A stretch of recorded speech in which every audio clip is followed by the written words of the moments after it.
She was 75, he was 25. She lived in a glass mansion on a snowy mountain in Aspen.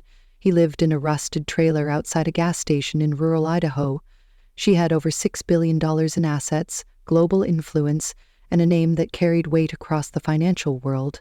He had exactly $23 in his bank account, a sick mother who couldn't afford her medication, and a sister trying to survive community college on loans they could no longer repay. When Ethan Parker married Eleanor Wells at the Aspen County Courthouse, headlines exploded across every news outlet in America, some calling it the scandal of the year, others claiming it was a publicity stunt or a twisted arrangement. But none of them knew what truly happened behind the glass walls of her mansion, and especially not what Ethan would discover on the 7th night of their marriage, something that would change the way he saw everything, including himself. Ethan hadn't planned on marrying anyone, let alone someone 5 decades older, but desperation has a way of bending the soul. It was the coldest winter Idaho had seen in decades. Jobs were disappearing, and the construction site he had worked at for over a year had shut down unexpectedly. His final paycheck barely covered heating bills and groceries, and that morning, his mother had collapsed in their tiny kitchen, unable to stand due to untreated bone cancer that had spread into her spine. At the same time, his younger sister called him crying, saying the school cafeteria had cut off her student meal plan because of unpaid fees. She hadn't eaten all day, and she was afraid she might get suspended from class. Ethan had walked for hours, applying at gas stations, snow shoveling services, and even offered to haul firewood for strangers, but no one needed extra help. As the sun began to dip behind frozen rooftops, he stood outside a small diner near the highway, trying to call a local hospital when a sleek black Bentley pulled up beside him, its windows tinted so dark he couldn't see inside. And he almost looked away until the door opened, and she stepped out.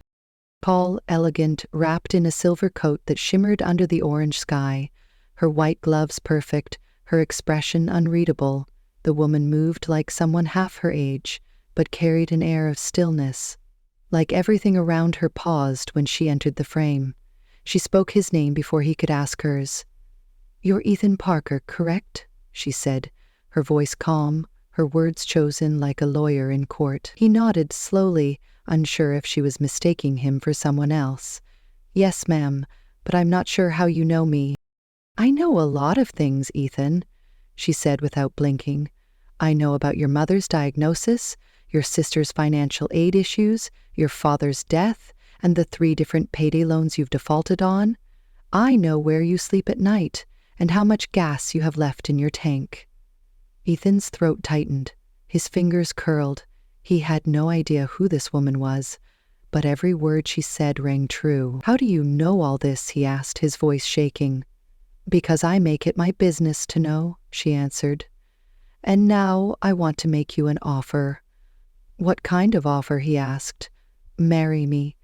He blinked, not sure if he heard her right. "I'm sorry, what did you say?" "Marry me, Ethan, legally, officially, permanently. In return, I will pay for your mother's treatment at the best hospital in the country. I will clear your debts, fund your sister's education, and place you in a life of comfort you cannot imagine. Your only task is to marry me."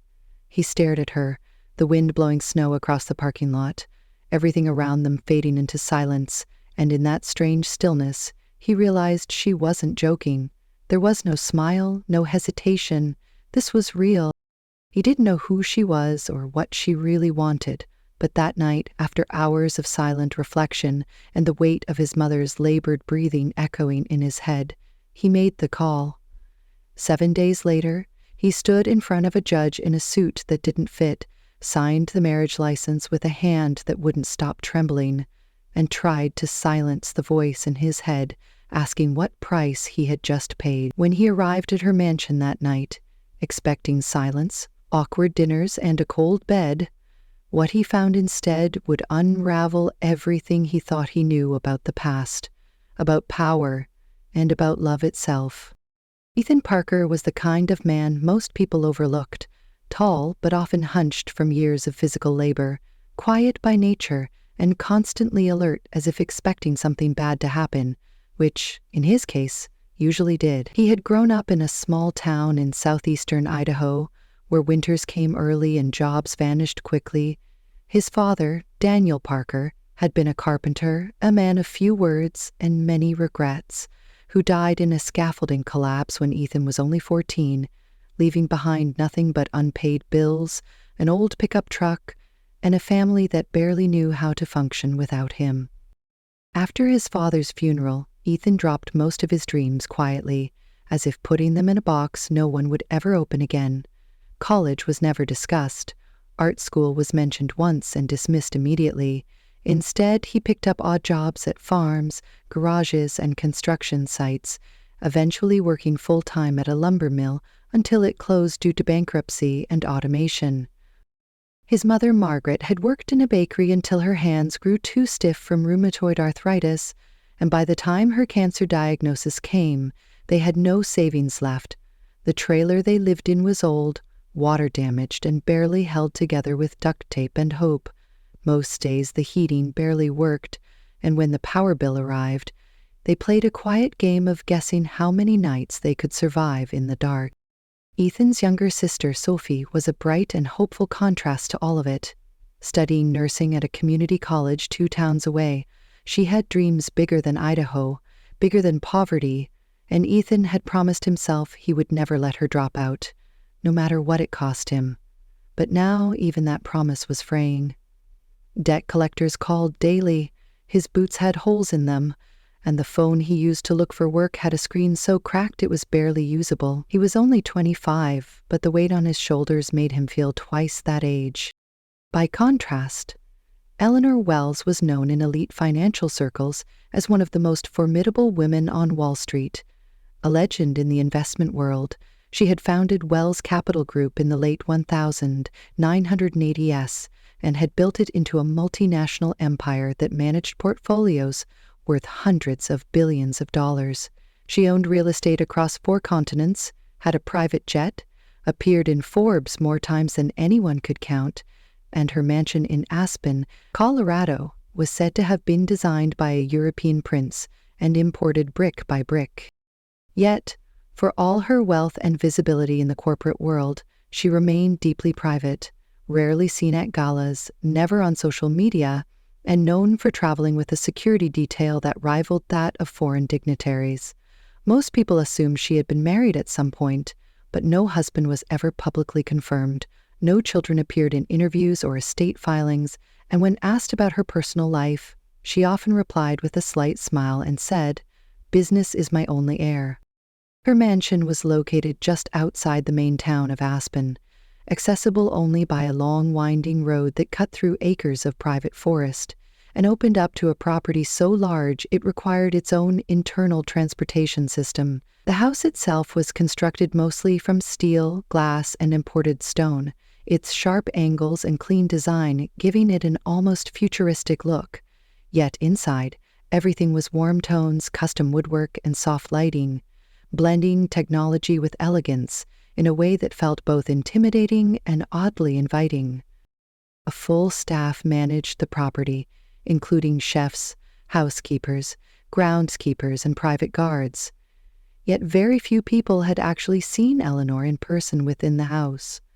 She often worked from a sealed office on the 3rd floor, managed most of her meetings via encrypted video calls, and was known for flying out at a moment's notice to handle international business. Her health, despite her age, was often the subject of quiet fascination.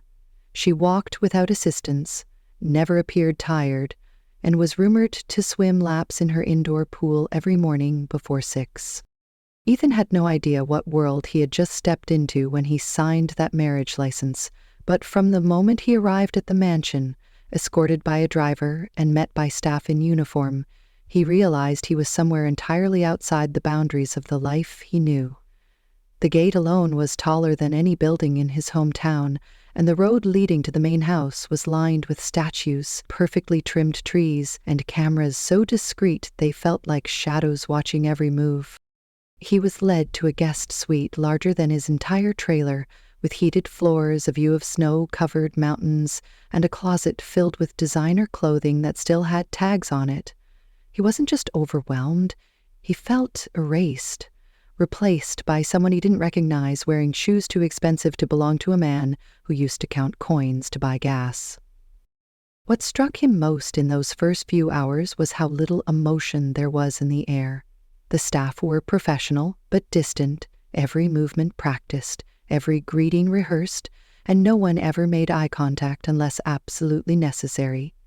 It wasn't rudeness, it was something else, something colder, something that made Ethan wonder if warmth had ever existed in this place at all. Eleanor did not greet him that night. She had left a note saying she was attending meetings in New York and would return within 2 days, and until then, he was to consider the mansion his home. For the first time in years, Ethan slept in a bed with clean sheets, full silence, and no fear of waking up to frozen air or coughing from the next room. But even as he drifted off, there was a knot in his chest that no softness could untangle. Something about this place felt too perfect, too calculated, and somewhere deep down, he already sensed that nothing here was what it seemed. Ethan spent the first 2 days inside the mansion wandering its endless halls, trying to understand how anyone could live in a place so large yet so silent. Every room had a purpose, a name, and a carefully curated identity, from the music lounge with instruments from 7 countries to the reading room where shelves stretched so high a ladder was required to reach half the titles. He avoided touching most things, unsure of what was decoration and what might set off some kind of alarm, but there was a strange pull to the space, a quiet tension humming underneath all the beauty. The staff, though polite, remained unreadable, always addressing him as Mr. Parker and responding to questions with just enough information to end the conversation quickly. No one gossiped, no one lingered. It felt less like a home and more like a well-run museum, curated not for comfort but for control. When Eleanor returned on the evening of the 3rd day, there was no grand entrance or announcement. He had been sitting in the conservatory watching snow fall across the mountains when she entered the room without sound. She wore a slate-gray coat, high leather boots, and no makeup, her silver hair pulled back in a sleek braid. Ethan stood immediately, unsure of how to address her, but she raised her hand gently and told him to sit. They exchanged small pleasantries, mostly about the house and the weather, before she asked if everything was to his comfort. He nodded, thanking her for the accommodations, though his voice held a hesitancy he couldn't hide. She studied him for a moment, then said something he didn't expect. "You are not here to pretend, Ethan. Speak as yourself, or this arrangement will suffocate us both." From that moment on, their conversations grew less formal, though never truly intimate. They would share meals in the smaller dining room, usually in the evenings, where she would ask questions about his childhood, his work history, and occasionally his thoughts on politics or business trends. Ethan answered honestly, though always aware that he was speaking to someone who had probably known the answers long before she asked. He began to notice small things about her, like how she never raised her voice, how she listened with a stillness that made even silence feel full, and how she would sometimes pause mid-sentence, as if searching through decades of memory before choosing the next word. She never once brought up love, passion, or even the word marriage. To her, this was still a transaction, but there was something in her eyes, something flickering behind the calm exterior, that told him more existed than she was willing to reveal. The house, however, remained filled with secrets. There was a section on the 2nd floor, closed off by an antique wooden door with an electronic lock built into the frame. Whenever Ethan passed it, he noticed 2 security cameras aimed at the hallway, both blinking slowly, as if watching for something beyond mere movement. Once, he casually asked one of the staff about it, only to be told that area was private, and for Mrs. Wells only. No explanation, no apology. It was the only place in the house that felt off-limits, and its presence grew heavier with each passing day. Despite the initial awkwardness, Ethan began to settle into a rhythm. He would wake early, often before the staff, and jog around the massive garden paths, finding some comfort in the movement.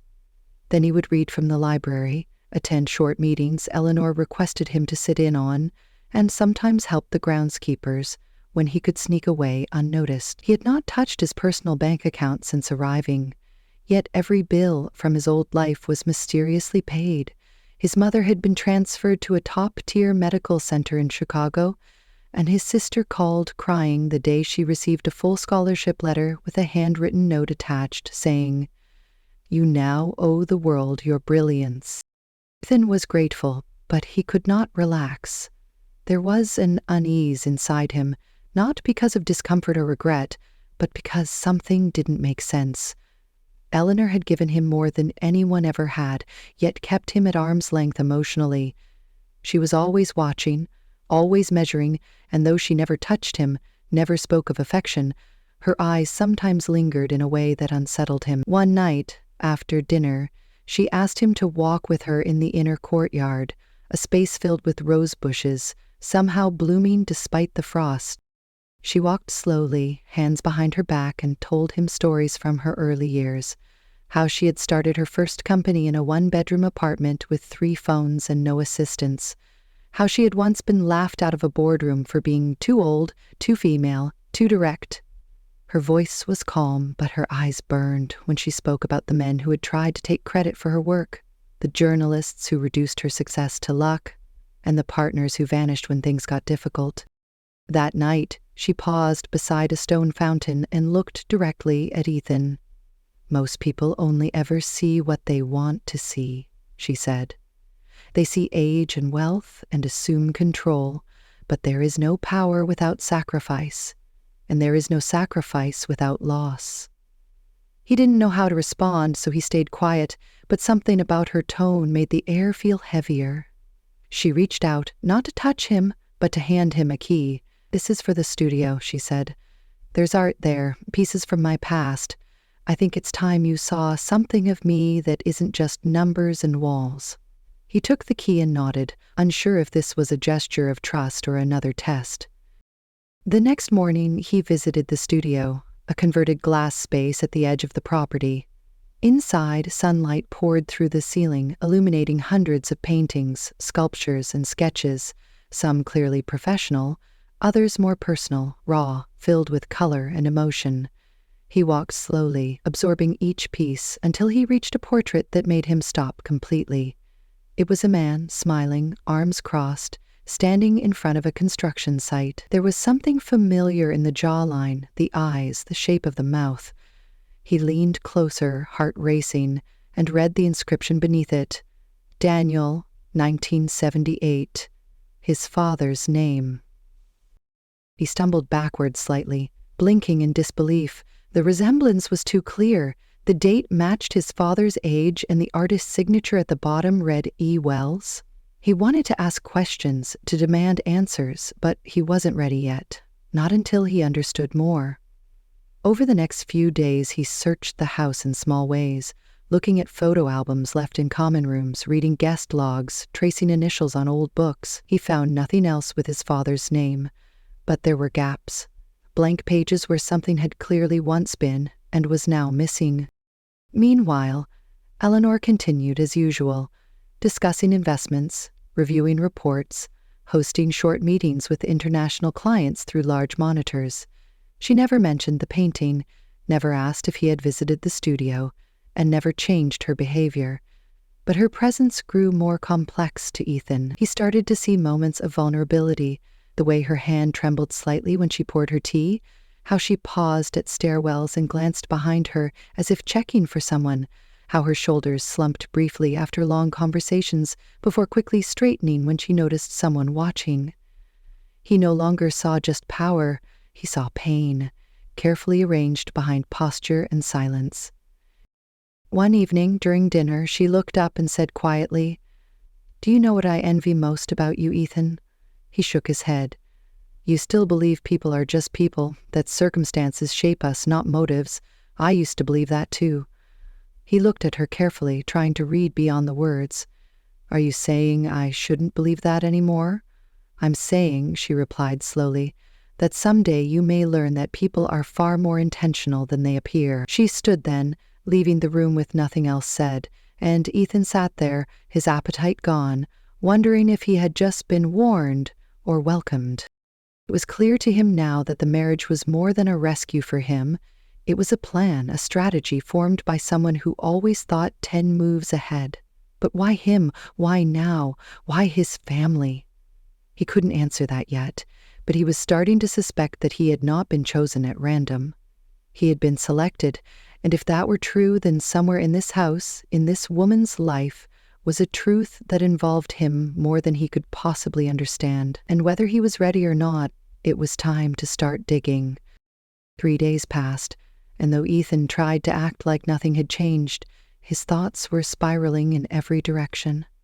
The portrait of his father painted by Eleanor was burned into his memory, not because of the quality or artistic technique, but because it confirmed something he hadn't been able to shake since the first time she spoke his name. She knew him too well, too quickly, with details no ordinary background check would reveal, and now that painting was proof she had known his father long before he was ever born. He wanted to ask her directly, but something held him back, something deeper than fear, perhaps respect, perhaps caution. Perhaps the dawning awareness that what he was living in was no longer just a transaction, but a story he had been written into without his knowledge. Late one evening, while Eleanor was on a business trip in London, Ethan found himself wandering again. The house was unusually quiet, the staff minimal and distant, and for the first time since he arrived, the security around the restricted hallway had disappeared. No guards, no blinking cameras, only the soft sound of the wind outside brushing against tall windows. He stood in front of the heavy door for several minutes, hand resting against the polished wood, heart pounding with the weight of curiosity and dread.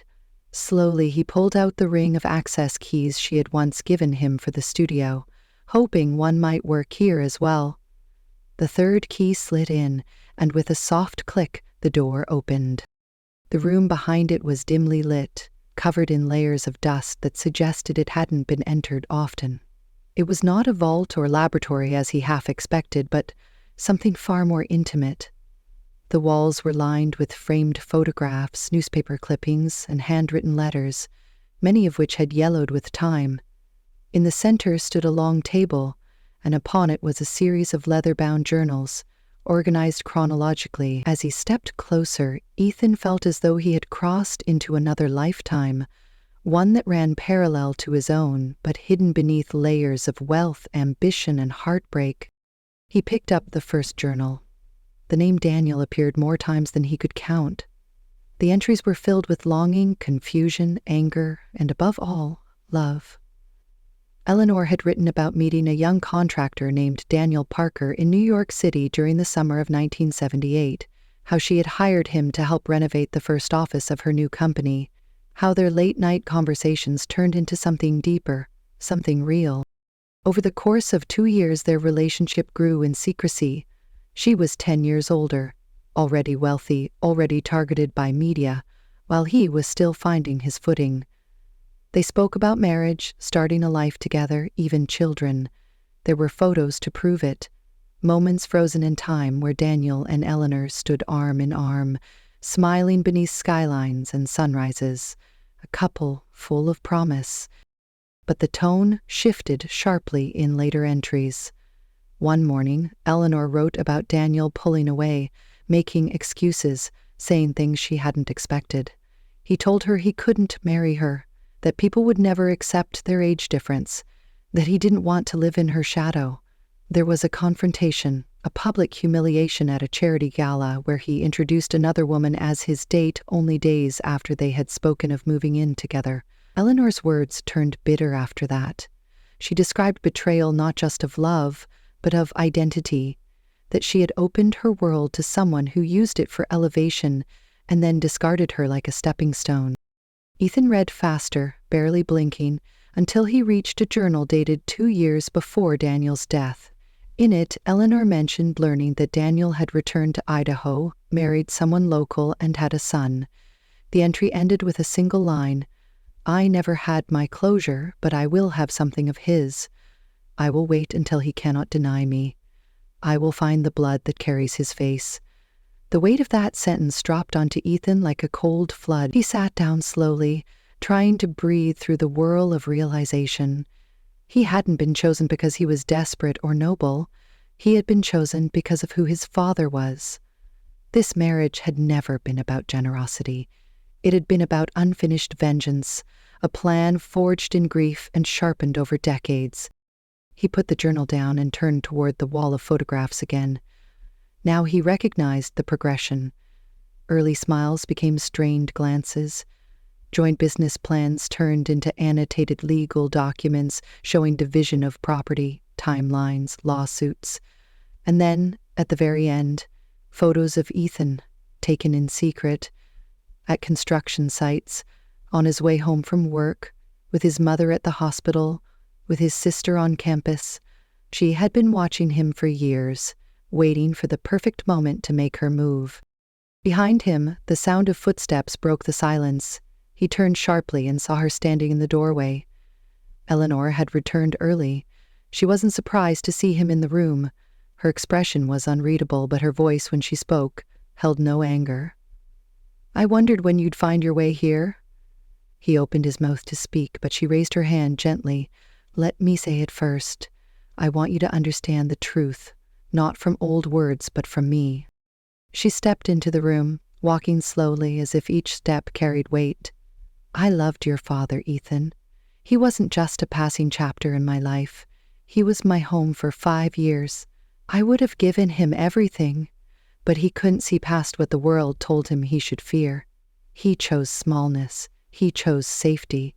And when he left with everything I had given him, including the part of me that believed in love." Ethan shook his head slowly, his voice finally rising. "And so you waited decades to punish his son? You offered me salvation just to trap me?" Eleanor's eyes were wet but steady. "At first, yes, that was the plan.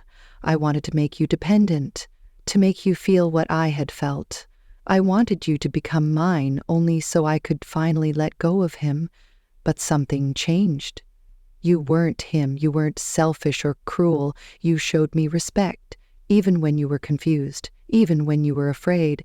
And somewhere in the middle of all this, I stopped seeing you as a weapon, and I started seeing you as someone real, someone I never expected." Ethan turned away, struggling to process what she was saying. "Everything you gave me, the hospital, the scholarship, the house, was it all a manipulation?" She walked to the table and touched one of the journals. "At first, yes, but later, no. I did those things because I wanted to see you thrive. I wanted to know that something good could still come from the wreckage." She took a deep breath. "I won't ask for forgiveness. I don't deserve it. But I needed you to know the truth before this went any further. I needed to stop pretending." Ethan stood in silence for a long time. His heart was heavy with betrayal, but also something more complicated, a kind of aching sorrow for the woman before him. She had built an empire, but lived inside a memory.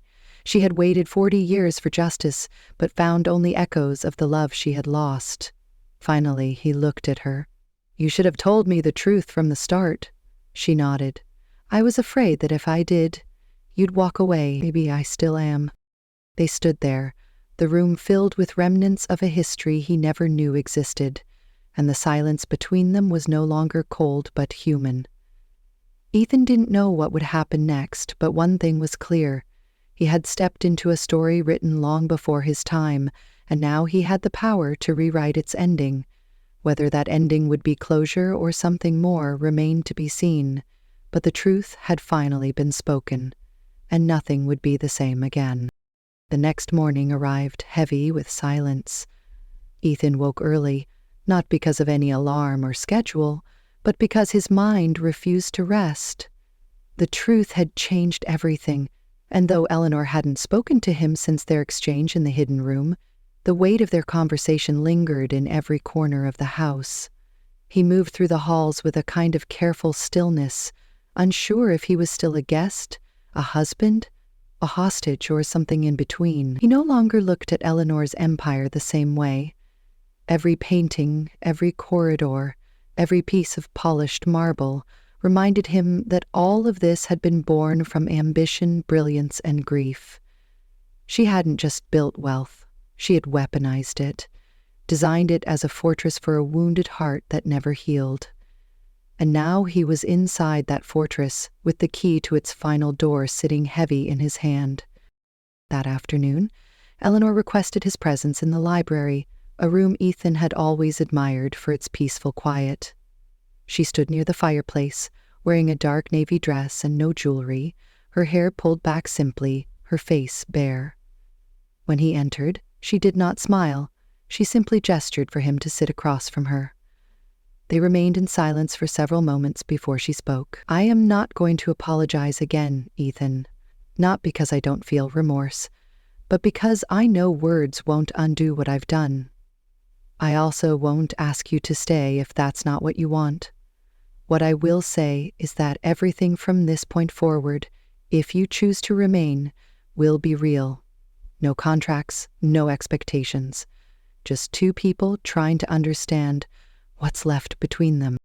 Ethan nodded slowly. "I came here out of desperation," he said.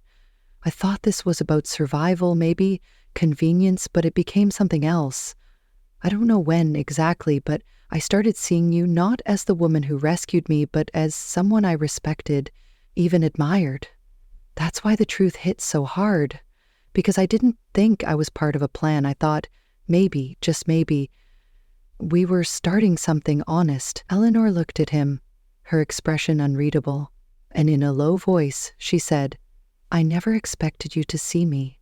Not really. Everyone in my life has always seen my money, my power, my name. You looked at me like a person, even when you had nothing. That's what changed me." He stood then, walked toward the window, and stared out at the snow falling softly over the pine trees. "I don't know what you want from me now.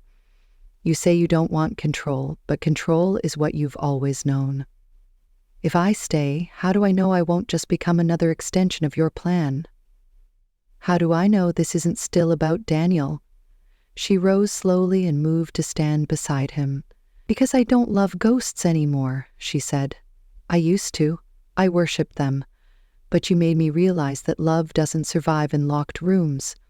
It survives in people, in choices, in forgiveness." She paused and reached into her pocket, pulling out a folded letter. "I wrote this the night I found out who you were. I kept it in case I ever had the courage to tell you. It's yours now." Ethan took the letter but did not open it. Instead, he asked, "If I had never come into your life, what would you have done?" She looked down for a moment, then answered, "I would have died without ever knowing if I could feel again." Her voice cracked slightly on the last word. That night, they did not speak again. He read the letter alone, in the study near the garden. It was raw, confessional, filled with memories of his father and how deeply she had loved him. How she had spent years pretending that love meant control, when in truth it had only made her more alone. It ended with a single line, "I hope someday you see me, not as the architect of your pain, but as the woman who finally let go." The next week passed with a strange sense of calm. Neither of them tried to force anything. They shared meals without expectation, walked the garden in silence, passed each other in the hall without tension. It was as if the house itself had exhaled. Ethan began to feel something shift inside him, not a return to comfort, but a slow rebuilding of trust. He still felt anger at times, but it was no longer sharp. It had softened into something more human. He saw the cracks in Eleanor's armor, the way she touched old photographs when she thought no one was watching, the way she lingered outside the studio door before going inside. There was sadness there, yes, but also an emerging peace. One morning, she invited him to accompany her on a business trip to Chicago, where she was meeting with the board of a philanthropic foundation she had helped launch. Ethan agreed, and for the first time, he saw her in public. People greeted her with awe, deference, sometimes fear. She introduced him simply as Ethan, her husband. No explanation, no justification, just truth. At the hotel that evening, after the meetings ended, she turned to him and asked, "Do you regret saying yes to me?" He took a long moment before replying, "I regret how it started, but I don't regret what we're trying to make of it now." Their closeness deepened, slowly but steadily. She began showing him aspects of the company, not as a mentor, but as a partner. They discussed ideas, disagreed often, but with respect. She taught him how to read a balance sheet, how to recognize patterns in data, how to ask the right questions in a boardroom full of people twice his age. He surprised her with his quick understanding, his integrity, and his ability to stay calm under pressure. He surprised himself even more. In time, she gave him access to real authority, placing him on the advisory council for one of her charitable funds. The man who had once shoveled snow for tips now sat beside CEOs and government advisors, not because of her name, but because of the values he brought to the table. And yet, something unspoken still lingered between them. Late one evening, as they sat by the fireplace, Eleanor said, "Do you think people like us who come from such different worlds can ever truly love each other without fear?" Ethan looked at her, the firelight reflecting off her skin. "I think fear is always there, but so is choice. You chose revenge, then you chose honesty. Now we're both choosing each other. That matters more than where we started." He reached for her hand, and for the first time since they married, she didn't flinch. Their fingers intertwined, not out of obligation, but out of something finally real. That night, they shared a bed, not as strangers, not as a transaction, but as two people trying to forgive, to rebuild, to begin again. It was not perfect, but it was honest. And in a life filled with masks and deals, that honesty was the most intimate thing either of them had known in decades. The days that followed were filled with small, meaningful moments. They visited his mother together, who, though skeptical at first, quickly saw what Ethan had begun to understand, that beneath the steel and silence, Eleanor had a heart that had learned to beat again. They helped Sophie prepare for her final exams, attended her graduation ceremony, and watched with pride as she accepted an offer to intern at a prestigious hospital in New York. The woman who had once plotted her revenge through control was now investing in a family she once planned to use. Ethan noticed that Eleanor's posture had changed. She walked slower, paused more often, not because of weakness, but because she had begun to notice life's details again. She no longer seemed to live in the future or the past, but in the quiet, complicated present. But the transformation was not one-sided. Ethan, too, changed. He no longer moved like a man trapped between sacrifice and shame. He stood taller, spoke with confidence, made decisions without seeking constant approval. He had become a man not shaped by desperation, but by growth. And that growth had come not in spite of Eleanor's original intentions, but because of how both of them had chosen to confront the truth and move beyond it. Still, life has its own timing. One afternoon, Eleanor fainted during a strategy meeting. Doctors discovered an aggressive illness in her bloodstream, something she had likely hidden symptoms of for weeks. She was hospitalized, and though the best specialists in the country were flown in, the prognosis was not optimistic. Ethan sat beside her hospital bed every day, holding her hand, reading aloud the very journal entries she had once tried to bury. One evening, as the sun dipped below the Chicago skyline, she looked at him and said softly, "I wanted power so badly, I forgot what it meant to be held. Thank you for reminding me." He kissed her forehead and whispered, "Thank you for letting me stay." In the final weeks of her life, she made arrangements for Ethan to inherit not just her estate, but control over the charitable division of her company. She left a note in her will that read, "He taught me love is not about possession, it's about presence." When she passed, the world mourned a financial icon, but Ethan mourned something else. He mourned the woman who taught him that even the most broken hearts can love again if given the chance. He mourned the complicated love story that had started in shadow and ended in light, and as he stood at her funeral, Hand on the letter she once gave him, he knew her legacy would not be her wealth, but her transformation. A woman who began with vengeance and ended with love. A man who entered as a desperate stranger and became the one person who saw her fully. Together, they had rewritten a story no one saw coming. After the funeral, the world moved on with the indifference that always follows the end of someone powerful.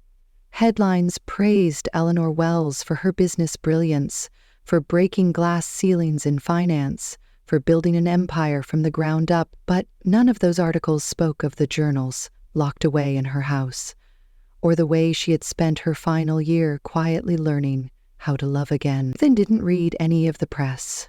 He spent his days in silence for a while, not in mourning exactly, but in reflection. He no longer felt like a man who had escaped poverty or loss. He felt like a man who had just lived through something rare, something so deeply human that it didn't belong to newspapers or strangers. The house in Aspen felt different now. The silence was no longer cold. It had become a kind of warmth, a memory stretched across the walls like light through old windows. The staff remained, some of them having worked there for decades, and they treated Ethan not as a replacement, but as someone continuing something sacred. He moved through the house with intention, opening rooms Eleanor had once closed, reading old letters, reviewing documents she had tucked away in drawers, learning every part of the empire she left behind, not for control, not for power, but for preservation. She had not left him just her fortune. She had left him her unfinished work. One afternoon, as he sorted through her files, he came across a handwritten note tucked into a leather portfolio. It was addressed to him. "Ethan, if you're reading this, I'm already gone. Don't let the weight of what I've built crush you. Lead with kindness, protect what matters, and never forget that even the most calculated story can end in redemption. I loved you in the only way I knew how, and if I had more time, I would have done it better." He read the note several times before folding it and placing it in his wallet. It stayed there, close to him, not as a reminder of her wealth or their complicated history, but as proof that people could change, that pain could evolve into something beautiful if given enough truth and time. He continued Eleanor's philanthropic efforts, traveling across the country to visit clinics and education centers she had quietly funded for years. In one such trip, he stood inside a rural school she had rebuilt after a tornado, and a young girl asked him if Eleanor was his grandmother. He smiled and said, "Not exactly. She was someone who helped me find myself." But as the months passed, Ethan also began to realize that loss does not pause life. It teaches you to move differently. He became more grounded, more confident, no longer carrying the fear of failure that had once defined him. He spoke at conferences not about wealth, but about healing, about leadership rooted in experience, not ego. People were drawn to his sincerity, his calm strength, the way he never pretended to be someone he wasn't. Among them was a familiar face, someone who had been in the background of his journey from the beginning. Her name was Claire Whitmore, a legal advisor in Eleanor's foundation, quiet, observant, fiercely intelligent, and always professional. Ethan remembered her well. She had been the one who quietly guided him through contract reviews, who made sure his name was protected, who stayed late to explain terms when he didn't understand them. She had never overstepped, never sought attention. But after Eleanor's passing, Claire began showing up more often, not out of duty, but out of something unspoken. They started having coffee after meetings, then walking through city parks in between appointments, sharing stories not about business, but about childhood, books, family. Slowly, Ethan realized he wasn't just grateful for her presence, he looked forward to it. One evening, as they walked along the river in Denver, Claire turned to him and said, "You know, when Eleanor first introduced you, everyone thought you'd disappear after the paperwork was signed. But you stayed. You changed. I watched you go from someone confused and overwhelmed to someone who owns every room he walks into." "That's rare." Ethan smiled, looking down at the water. I stayed because something real started growing here. Not just with her, but with myself. I found pieces of me I didn't know existed. Claire nodded, then added, "And now you're still growing, even without her. That says a lot about who you are." In the weeks that followed, their bond deepened. There was no urgency, no grand gestures, just small consistencies, shared dinners, thoughtful conversations, and a mutual respect built on time and truth. For the first time, Ethan allowed himself to feel something without guilt. His love for Eleanor had not been traditional. It had been forged in confusion and complexity, then transformed into something real through vulnerability and forgiveness. But this new feeling with Claire was something simpler, quieter, and perhaps even more profound. It was not redemption. It was beginning. One day, while clearing out the last of Eleanor's private office, Ethan found a sealed envelope addressed to Claire. He debated whether to open it or hand it over directly. Eventually, he chose the latter. When he gave it to her, Claire read it in private, then later told him it was a letter of thanks. Eleanor had seen her loyalty, her quiet strength, and had wanted her to know she was appreciated. Claire didn't cry, but she held the letter to her chest for a long moment before placing it in her bag. That night, they sat on the balcony overlooking the valley, and Ethan told her everything: the painting of his father, the journals, the betrayal, the forgiveness. The night he finally saw Eleanor, not as the woman who had orchestrated a plan, but as the woman who had broken free of it. Claire listened without judgment.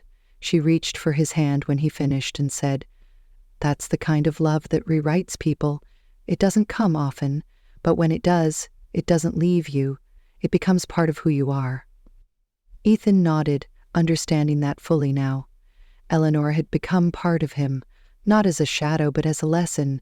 She had taught him that love is not always born cleanly, that sometimes it grows out of mess and grief and impossible decisions, and that when you choose to nurture it, even late, even broken, it still matters.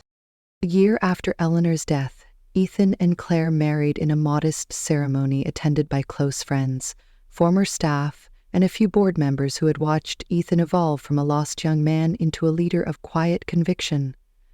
The wedding wasn't grand, but it was filled with light. Sophie gave a speech about resilience. Ethan's mother cried through the entire vow exchange, and a chair in the front row sat empty, with Eleanor's journal placed gently upon it. No one spoke about it aloud, but everyone understood what it meant. The house in Aspen remained their home, but they transformed it. What once felt like a monument to solitude became a place filled with life. Sophie moved in temporarily while preparing for medical school. Ethan's mother had her own wing with a reading room and garden. Claire filled the halls with music, hosting small gatherings, inviting authors and artists and young leaders to share their stories. The staff, who had once moved like shadows, now smiled freely, joked in the kitchen, and stayed long after their shifts ended. The mansion no longer watched people. It welcomed them. Ethan established a new foundation in Eleanor's name, not just to honor her legacy, but to redirect it. The Wells Initiative for Emotional Recovery focused on helping people navigate complex grief, betrayal, and transformation. The tagline read, "You are more than what broke you."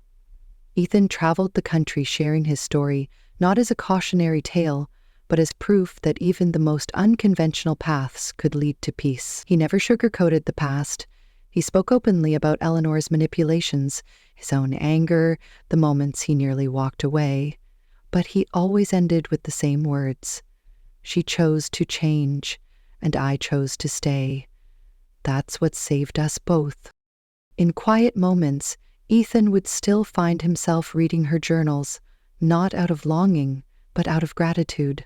Each page reminded him of the woman she had been and the woman she had become. In one of her last entries she had written, "I was never afraid of dying alone. I was afraid of never being known. Thank you for seeing me, even when I tried to hide." He kept that page framed on his desk. The emotional twist was not in Eleanor's plan or her confession, it was in what followed. that a man she had once used as a symbol of revenge became the reason she forgave, that a marriage formed under false pretenses became the very place where two people healed, and that out of a relationship built on calculation, something entirely authentic had emerged, not in spite of the pain, but because of it. Ethan often said that Eleanor didn't just leave him an empire. She left him a lesson that people are not the sum of their worst moments, that love can bloom late, and that sometimes the most unlikely story becomes the one that saves you. As he walked through the home they now shared, hearing laughter in rooms that had once echoed with silence, he knew the past would always be part of him. But it no longer defined him. It had been transformed into something gentle, something true, and in that truth he found a future worth living. Years later, when people spoke about Ethan Parker, they rarely remembered where he came from. They didn't talk about the rusted trailer in Idaho, or the cold winters where he walked miles for odd jobs, or the countless nights he had spent wondering if life would ever give him a way out.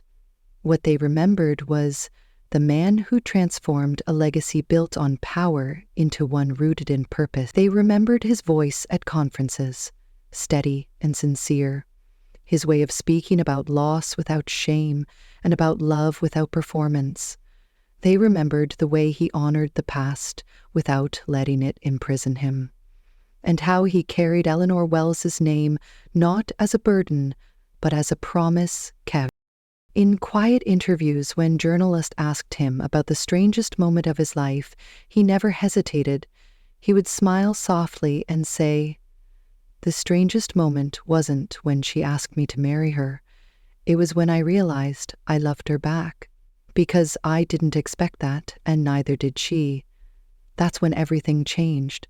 And when they asked him about what he had learned, he always returned to one idea, that people are not fixed, that the worst choices we make don't have to be the end of our story, that sometimes we begin with the wrong reasons and still end up with the right result. His marriage to Claire was quiet and filled with the kind of strength that comes not from fairy tales, but from hard-earned trust. She was not Eleanor, and she never tried to be. Claire was the second act of his heart, not a replacement, but a continuation, a reminder that love doesn't need to erase what came before to matter. Their home was filled with warmth, conversation, laughter, and an ongoing sense of building something meaningful, not for show, but for the people who walked through their doors, needing hope. On the anniversary of Eleanor's death, Ethan returned to the studio where she had once painted the portrait of his father. The room remained untouched, preserved with care, the canvases still lined along the walls, the soft light pouring through the skylight above. He stood in front of the same painting, remembering the way it had once shocked him, confused him, nearly broken him. But now it made him smile. He had forgiven her, truly, and in doing so, he had learned to forgive his father too, and himself most of all. He left a single letter on the table, sealed in a white envelope. It read simply, "You were right about love. It doesn't die. It waits for someone to believe in it again. Thank you for making me believe." As he walked back to the house, he thought about how everything had started. A winter too cold, a woman too mysterious, a deal too strange to feel real. He had accepted her offer because he had no other choice but staying, growing, forgiving, and choosing love again. That had all been his. He had not only rewritten her ending, but his own, and that was something no contract could ever define. What this story teaches us is not that love conquers all in some perfect and unshakable way, but that love, when chosen honestly, has the power to undo years of bitterness, to melt the hardest intentions, and to turn even the most unlikely circumstances into something redemptive. It teaches us that the beginning does not determine the end, and that sometimes the most broken people become the ones who heal others most deeply. In the end, Ethan didn't just inherit a fortune, he inherited a future built on understanding, grace, and transformation. And in that future, he carried forward the belief that no matter how your story starts, What matters most is how you choose to finish it, with honesty, with love, and with the courage to forgive.